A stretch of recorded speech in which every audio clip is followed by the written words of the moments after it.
Para a gente resolver os despertares noturnos do seu bebê, eu preciso que você compreenda como é que funciona uma noite de sono do seu bebê. Sabe aquela história de que o bebê dorme 12 horas, 11 horas, 10 horas seguidinhas à noite, fecha os olhos 6 horas da noite e vai acordar somente 6 horas da manhã? Pois é, não é desse jeito que acontece. A noite de sono do seu bebê é feito através de ciclos de sono de 45 minutos mais ou menos. Sabe aquela história onde o bebê ele precisa emendar os ciclos de sono? Pois é, você agora nunca mais vai ter dúvida em relação a isso. Será que é verdade?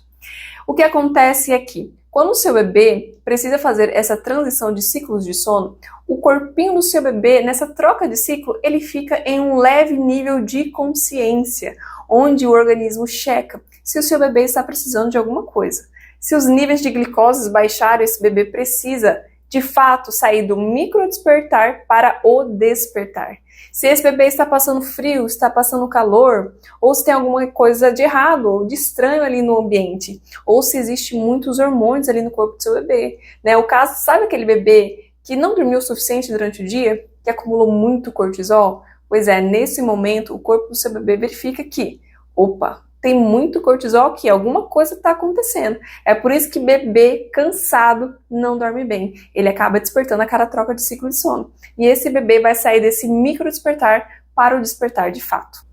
E quando a gente trabalha a rotina do seu bebê em relação ao ambiente de sono, em relação às sonecas, a quantidade de sono que seu bebê precisa dormir, ao gasto de energia, a fazer aquelas atividades que o seu bebê está aprendendo, está adquirindo ali naquele salto de desenvolvimento, a gente tem a intenção de dar bem-estar para esse bebê, organizar tudo no corpinho do seu bebê conforme deve ser, para que esse bebê não tenha vários despertares noturnos, porque vários despertares noturnos prejudicam muito a qualidade de sono do seu bebê, diferente desses micros despertares, onde a gente nem percebe, a gente nem lembra que acordou. Só que concorda comigo que o seu bebê ele pode continuar acordando, ter alguns despertares por coisas que não estão relacionadas à rotina. Como, por exemplo, aquele dia que o seu bebê está com uma dor de dente e o corpinho dele decidiu que ele precisa despertar por causa dessa dor.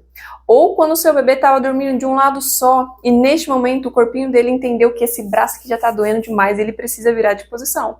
Ou naquela noite onde o seu bebê ficou com uma coceira ali no pé. Ou aqui, sabe, na etiqueta, no bodezinho? Então o seu bebê sai do micro despertar para o despertar. Onde eu quero chegar? A associação de sono não faz o seu bebê despertar, não faz o seu bebê ter despertares à noite. O seu bebê pode despertar por coisas relacionadas à rotina e por coisas eventuais. A grande questão é, quando nós pegamos esse bebezinho, ajustamos a rotina dele, a partir do momento que você ver as aulas ali de sonecas, de construção de rotina, de ambiente de sono, você vai perceber que o seu bebê ele vai começar a dormir melhor. Tanto no sono noturno quanto nas sonecas também. Os despertares noturnos vão reduzir, mas isso não significa que o seu bebê nunca mais vai ter um despertar. E é aí que entra a forma de adormecer do seu bebê. Lembra comigo daquela escada de intervenções? Sabe aqueles hábitos de sono onde o nosso objetivo é chegar aqui embaixo, onde a gente faz menos esforço para o bebê dormir e ele faz mais esforço por si só?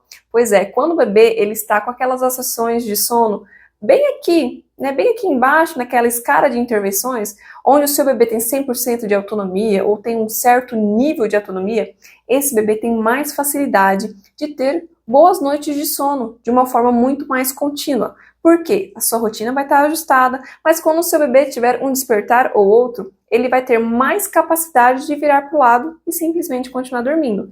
Diferente daquele bebê que ainda não desceu aquela escala de intervenções, né? Aquele bebê que precisa de muita indução, muito esforço da mãe para fazer esse bebê de fato adormecer. Esse bebê ele pode precisar da sua ajuda nos despertares noturnos que ele vai ter. Tanto porque a rotina está totalmente desajustada ou por causa daqueles possíveis despertares eventuais. Será que isso significa que aquele bebê que tem mais associações de sono, ele não vai conseguir ter noites constantes, né, noites contínuas, mais inteiras, sem tantos despertares? Na prática, eu vou te garantir um negócio. Esse bebê que tem muita associação de sono, ele consegue ter boas noites de sono a partir do momento em que a gente cuida muito daquela rotina super bem organizada, nos mínimos detalhes, todos os dias. Mas eu não acho que isso seja saudável. Por quê? Nós organizamos a rotina do bebê, mas nós sabemos que a vida é dinâmica. Então, um dia ou outro, o seu bebê vai ter dormido um pouquinho mais ou um pouquinho menos. Um dia ou outro, o seu bebê vai ter gastado um pouquinho mais de energia, no outro dia menos energia, né? Tirando em conta aqueles despertares eventuais, né? Por causa da coceira, por causa de uma dorzinha, por causa de um cômodo. Então, na maioria das vezes, esse bebê, ele não consegue ter tantas noites de sono de uma forma um pouco mais contínua.